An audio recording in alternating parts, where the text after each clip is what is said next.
घुंघराले बाल। राइना बचपन से ही खूब सुंदर थी। उसके लंबे लंबे घुंघराले बाल से हमेशा उसका चेहरा ढका रहता। अरे भूत बनकर घूमती रहती है, चल तेरे बाल कटवा दूं। अच्छा, क्यों भला?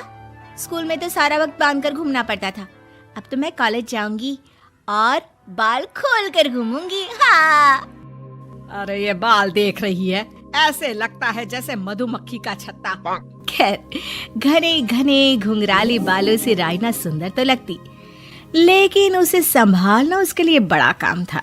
माँ, अरे माँ, शैम्पू खत्म हो गया है। इस बार वो वाला लाना ना, जो घुंघराले बालों को और बाउंसी बनाता है।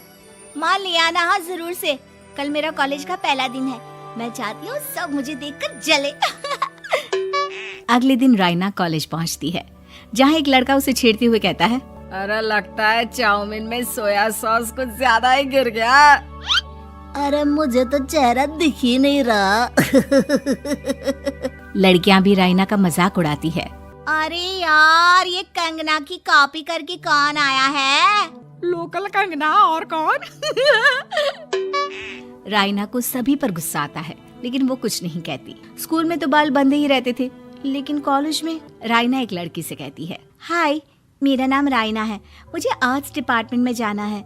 कहाँ से है रास्ता? अपने बाल हटाकर देखो, सामने ही बोर्ड लगा है। राइना को कॉलेज में भी दोस्त बनाने में दिक्कत आ रही थी। वो रोते रोते घर आ जाती है। माँ, मैं क्या करूं? आज तो सारा दिन लोगों ने न जाने क्या क्या बोलकर मेरा मजाक ही बना कर रख दिया। माँ प्लीज कुछ करो ना मेरे बालों का। मैंने तो पहले ही कहा था कटा दे, पर तू। अरे कटाने से क्या होगा, उल्टा जो थोड़े बांध कर ये इन्हें समेट सकती है ना, वो भी नहीं कर पाएगी। तो क्या मेरी कोई दोस्त नहीं बनेगी कॉलेज में, या मैं हमेशा लोगों के मजाक का ही शिकार होती रहूंगी?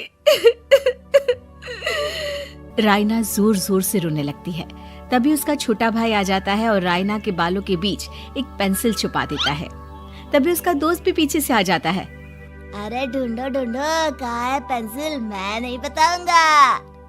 दोस्त काफी कोशिश करता है, लेकिन उसे पेंसिल नहीं मिलती। वो वहाँ से चला जाता है। थैंक्स दी, आज आपके बालों ने तो मुझे बचा ही लिया। अच्छा, बहुत दिनों के बाद बालों को लेकर कुछ अच्छा सुनने को मिला।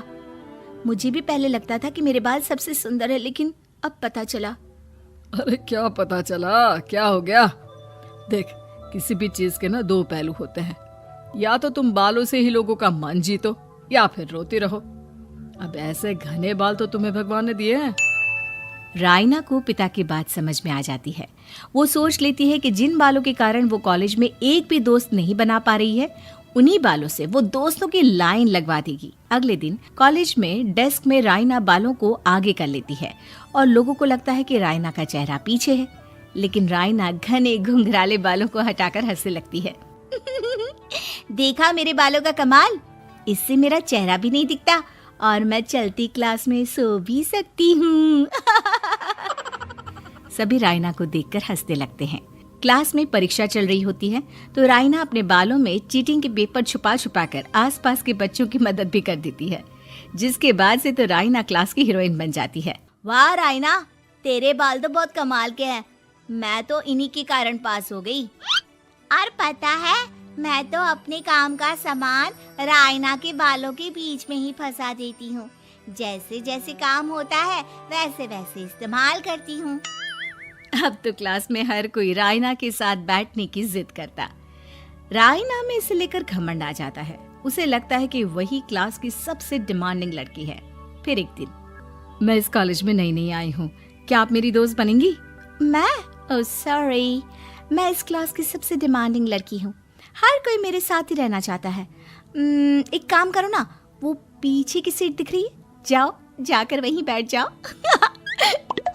लड़की को राइना की बात बहुत बुरी लगती है, लेकिन वो करती भी तो क्या, जाकर चुपचाप पीछे की सीट पर बैठ जाती है।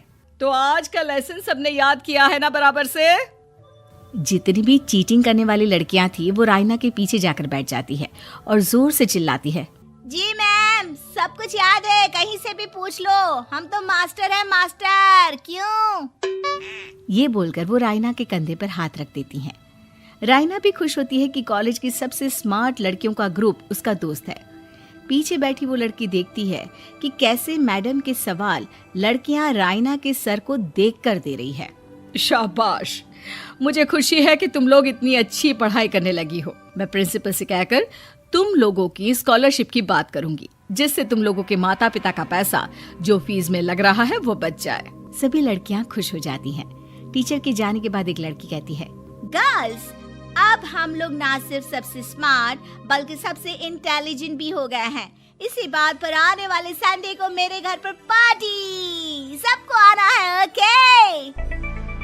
सभी लड़कियां पार्टी के लिए एक्साइटेड हो जाती हैं। रायना भी।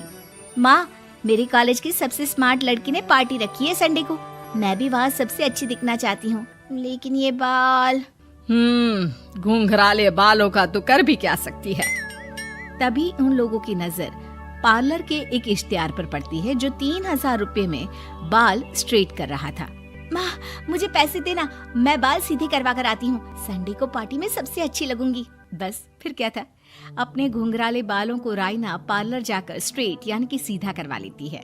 और फिर पार्टी वाले दिन, हाय गर्ल्स, कैसी लग रही हूँ मैं? ओह नो, शिट, ये क्या करवा लिया बालों का हाल?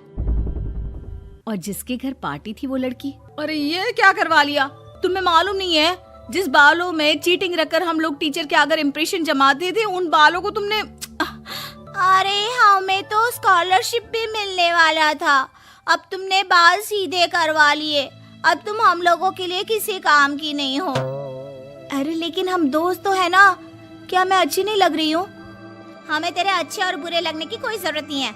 हम लोगों को तेरे बालों से फायदा था, अब वो नहीं है तो हम तेरे दोस्त भी नहीं है। जा जाकर बाल वापस घुंघराले करके आ, तभी तो हम लोगों की दोस्त बन सकती है। रायना रोते रोते घर आती है और माँ को सारी बात बता देती है। माँ, ला पैसे दे, मैं बाजार जाकर बाल ठीक करा के आती हूँ। लेकिन माँ, मुझे ये बाल बहुत अच्छे लग रहे हैं, काश ये बाल मैं पहले ही सीधे करवा लेती। देख बेटा, पैसे तो मैं तुझे दे दूं, लेकिन वैसे बाल करके तू फिर ऐसे दोस्त बनाएगी जो तेरे साथ मतलब के लिए जुड़े हैं। लेकिन इन बालों में तू ऐसे दोस्त बनाएगी जो तेरे साथ जीवन भर का साथ निभाएंगे। रायना को माँ की बात समझ में आ जाती है।